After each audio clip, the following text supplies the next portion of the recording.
Hello everyone, welcome back to another video of this section of my channel titled How to Start.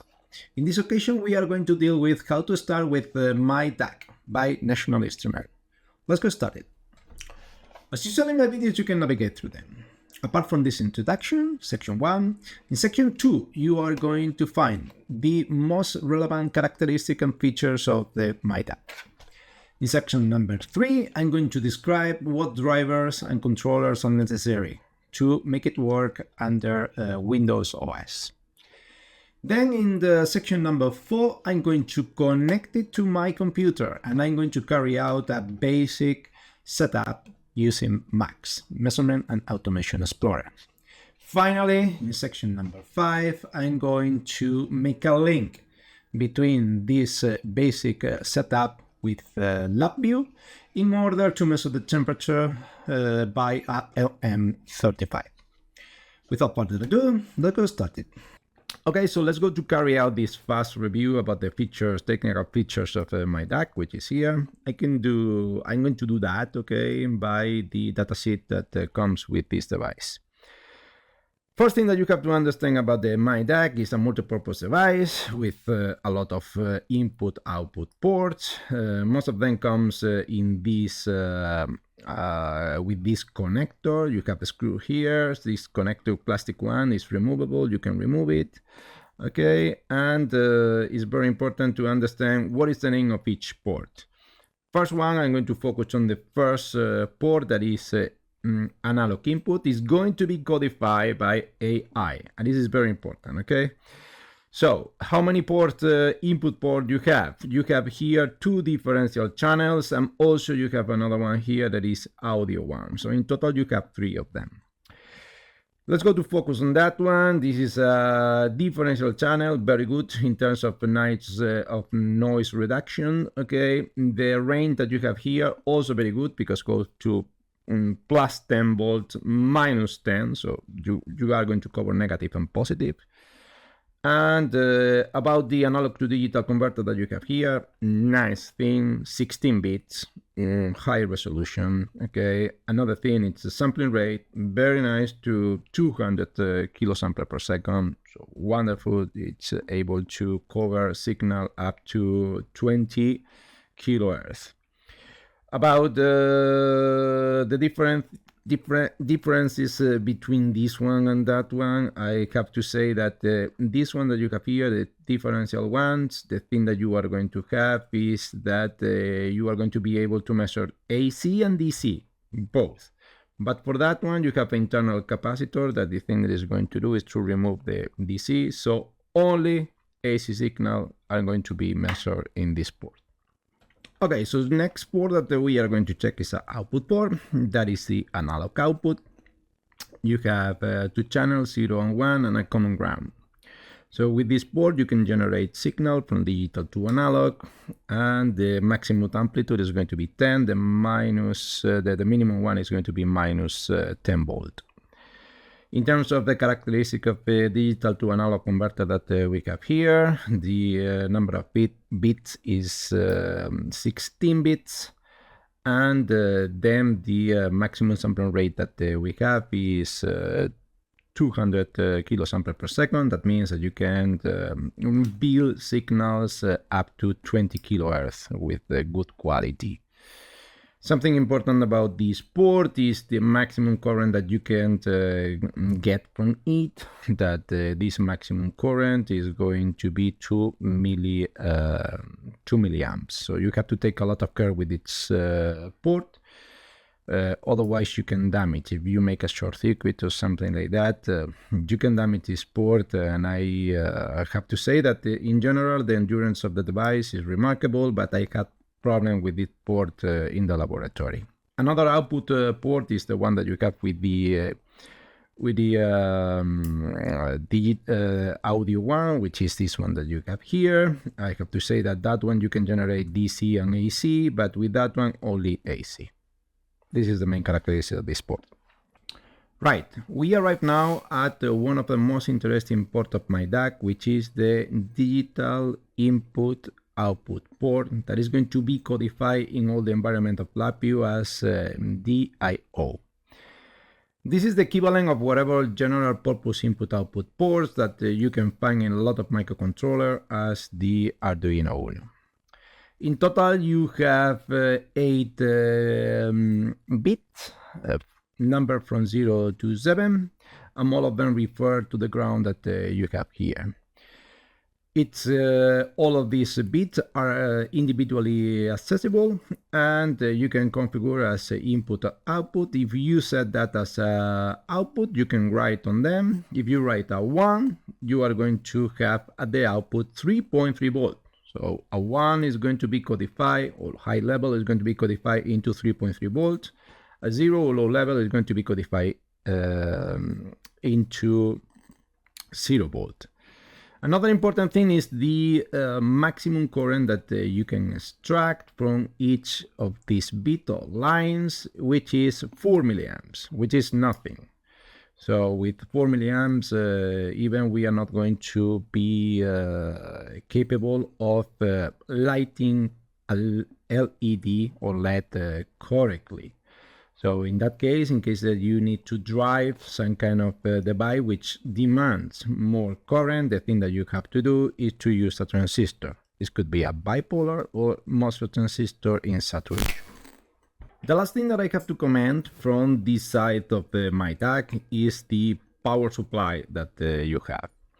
You have 2 power supplies. So first one that it's together with the digital port, and it is 5 volt.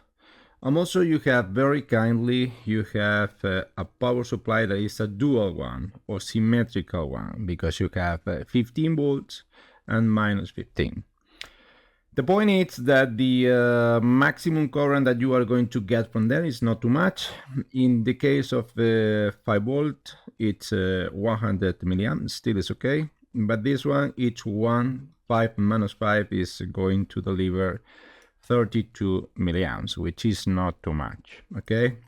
As usual, I say, watch out with this power supply. You have a limitation inside, okay, that is going to limit. But if you make a short circuit, the current from the myDAQ comes from your computer. So in the end, you are doing a short circuit in the USB of your computer. Something that is very important is all the grounds, okay, of the myDAQ are common. So that means that, in my opinion, you have a DC-DC converter here, a boost, and some kind of modification to have a minus 15 volt, but it's a non-insulated DC-DC converter. That is the reason why all the grounds in all the ports are together. We can verify that just to taking the ground from the 15 and the one from 5. Here you have a continuity, so that means that all the grounds are connected and you can use whatever. What about them? Before keeping on going with the next port and refer to the power supply that I commented before, I would like to say that the power supply, voltage supplies of 5, 15 and minus 15 are going to be available, and at the right moment that you connect the USB port to the myDAQ. Another important thing is you cannot cancel it, okay? So you cannot disable, are going to be always there.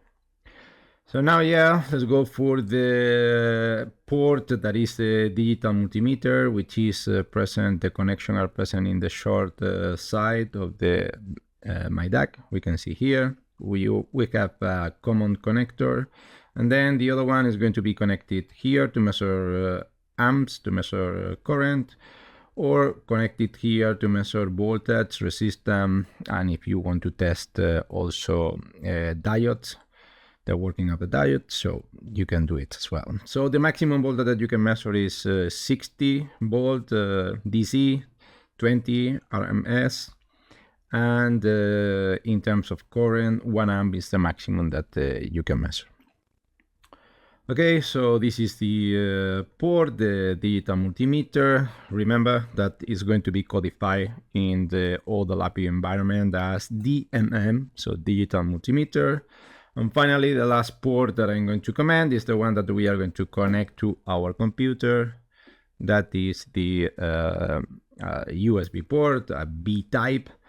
Here we have also a LED that is going to light once we connect to our computer.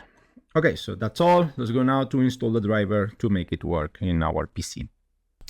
The installation of the required drivers that we need to make work the myDAQ is going to be done by the application NI package management.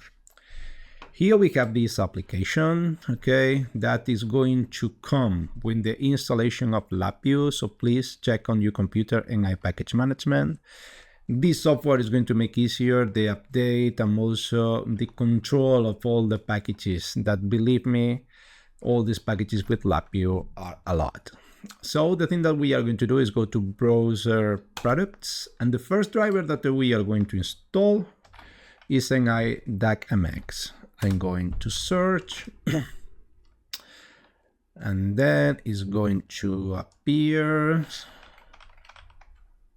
Here it is, okay, and we are going to install and then easy. So it just to next and select the option that appear by default. All right, so it lasted more than 15 minutes in my case. That is going to depend. It depends on your internet connection also, but done is complete. Now we are going to reboot and then we are going to install the next driver. Right, the second driver that we are going to install is the NI Visa. NI Visa here. We are going to search, here it is, okay? So this is a general driver to communicate and to facilitate the communication through the different ports that you have in your computer. And it's a really generic one and widely used, okay? Again, we are going to install and as usual, next, and we are going to take all the default options that are going to appear. Done. The drivers have been installed, and I have to say that the NI Visa maybe is not strictly necessary for this to make work the myDAQ, but because NI Visa is so widely used and also provide control for the USB port, I strongly recommend to install it. So done everything, let's go to reboot, and now we are going to connect the myDAQ to the computer. Right here we have the myDAQ connected to my computer by the USB cable that came with the myDAQ.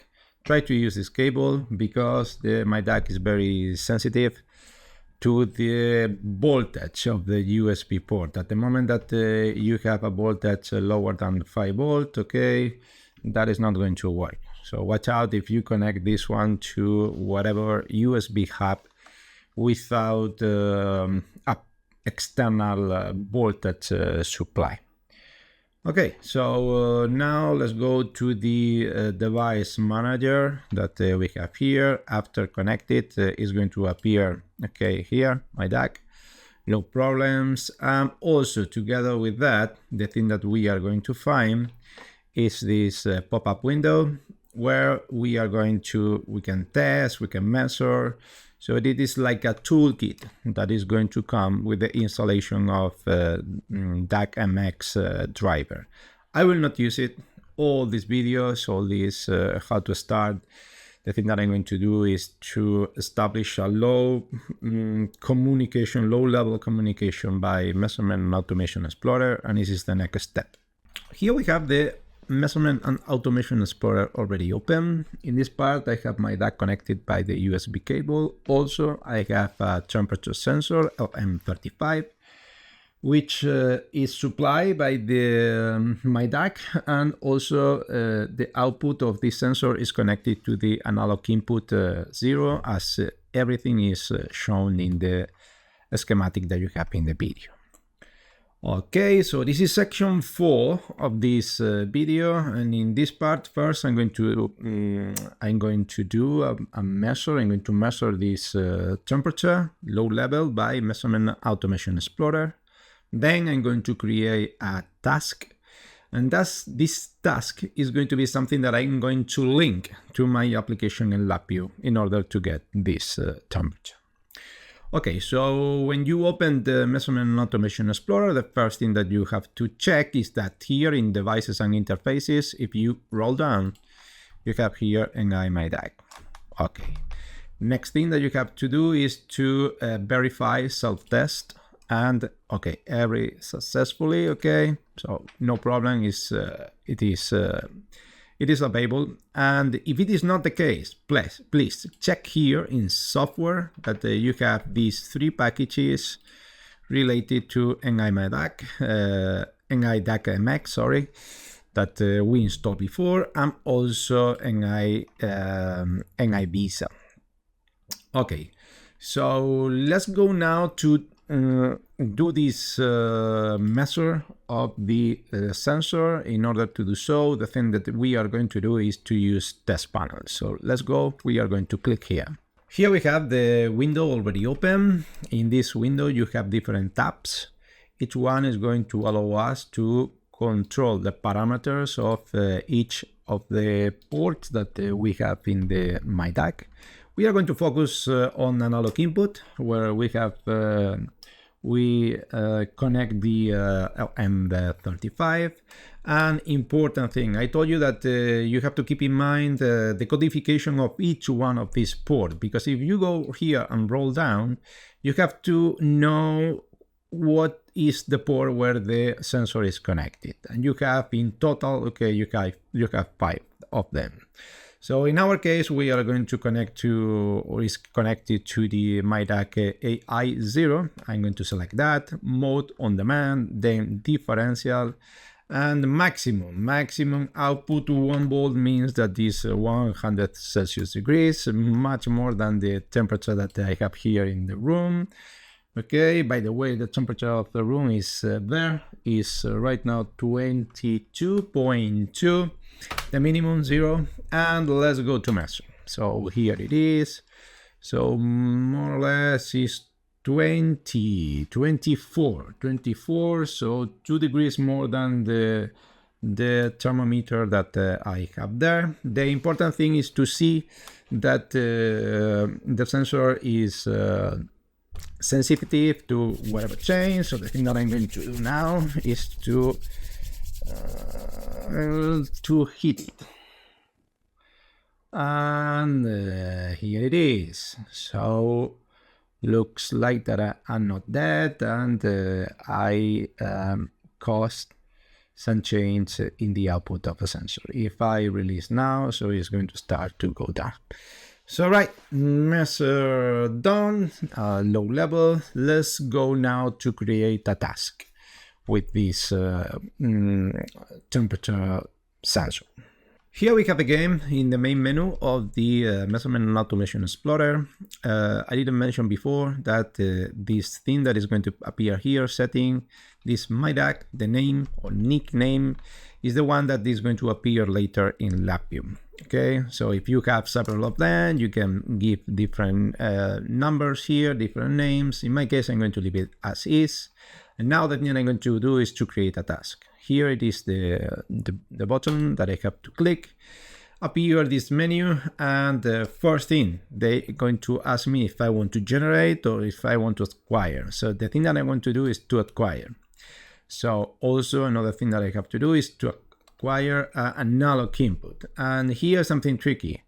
Someone could think that it's temperature, but it's not temperature, because the sensor is going to give a voltage which is proportional to temperature. So in reality, the thing that we are going to acquire is voltage, and now the channel. So this one, next. Okay, so we are going to give here a name, and the name that I'm going to do is LM3510. Finished. All right, and now the thing that I have to give is all the parameters that I defined before. So appear this thing, and the thing that I have to give here is the maximum 1 volt, minimum is going to be 0, bold, differential, everything, one channel on demand, and everything done. The thing that I have to do now is to save and done. That's all. So if you come here now, you can see that in this part you have created a new task that is here at mtemp. All right, so this is the task. And that one is the one that we are going to call now from LabVIEW. So our work in the Max and this section 5 of this video, it's already done. Let's go to move to the last part of this video that is connected to LabVIEW. Let's go. Okay, here we are in LabVIEW, and as usual in my application, I have created a project, and inside this project I have a BI that is going to be the index one. If you are wondering about the version of LabVIEW that I'm using the community edition that is 2025. I strongly recommend that because you have a license for 1 year that is free. Although my university has also licensed, I'm going to use that because many of the people who watch these videos use this version. Okay, let's go to this application that I have here in this index. Let's see what we have under the hood. And under the hood, the thing that we have is typically a while loop that is going to repeat over and over till you press this stop. Then you have this structure that is a case structure, true or false, and is going to be controlled by this boolean, okay? And if you press, the thing that you are going to do is to execute the measurement, and it's going to appear in this indicator that is a numeric one. I multiply by 100 because the LM is going to give you millivolt, and if I multiply by 100, I'm going to get directly Celsius degrees. All right, so let's go now to call to this task that I created in the Measurement Automation Explorer. So secondary button here, and now I will go to IO. I'm in IO here, this part, and task. Okay, so I'm going to put it here. And now the thing that I'm going to do, I'm going to change to this tool. To do so, shift secondary button, and here it is. Voila, fantastic. That is my task. And now let's go to measure. To measure, I'm going to go for the block diagram. And here it is, the task. I'm going to put it out. I'm going to create a tunnel. Pop, pop, pop, pop. Done.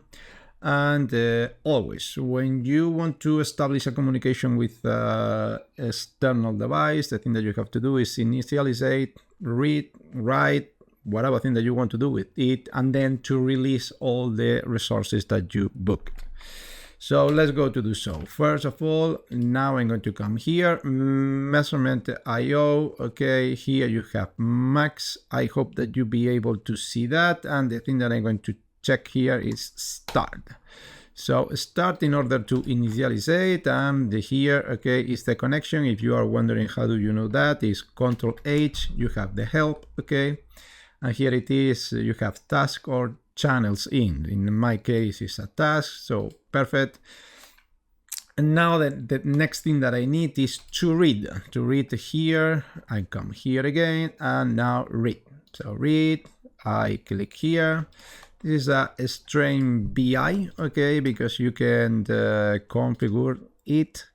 And the way to do it, National Instrument called that polymorphic one. So here I click that, and now I have two options to choose, or number or a chart. I will go for easy things, so just a number. All right, I'm going to Control H, I remove the help, and now here you have, okay, data, that is a result. I'm going to put it here, and now I have the data. Second part, don't forget this part, okay, that is to close everything. And the thing that we are going to do is to come here, measurement IO, and now here, and stop. Stop is the first thing that I'm going to do. I'm going to connect, just, to connect one part to another. And finally, the thing that I have to do is to clean everything, okay? So come here, measurement IO. here, and clean. That is not going to be in the screen, but I'm going to do something. I'm going to click here, and now I can move that here, and just to see, to facilitate that thing, clean is here. I'm going to put it here and close. And finally, the thing that I have is the error, and I need here an indicator. So look, this tip that I'm going to give you, secondary button, I change to wire, and shift secondary button, here it is. I click secondary button, and now create indicator. So here it is, the error is an indicator that I'm going to give you information about if the port is okay, and code in case of error, source, also some information about the error. Okay, everything done. I think that I haven't forgotten anything. Here you have the run, that is the arrow is not broken, so that is a good news. And run, and if I measure, okay, here it is. I have the measure, and the thing that I'm going to do now is to hit it and see. My hands now are cold. Let's see if we increase and decrease. Yes, okay, here you have not too many, because I have, all right, okay, right, but if I release now, I suppose that it's going to go down. Okay, so done, everything done, and the myDAQ working, measuring voltage. It was the target of this video. I hope that you enjoyed it, and I hope to see you soon. Till the next time, bye bye.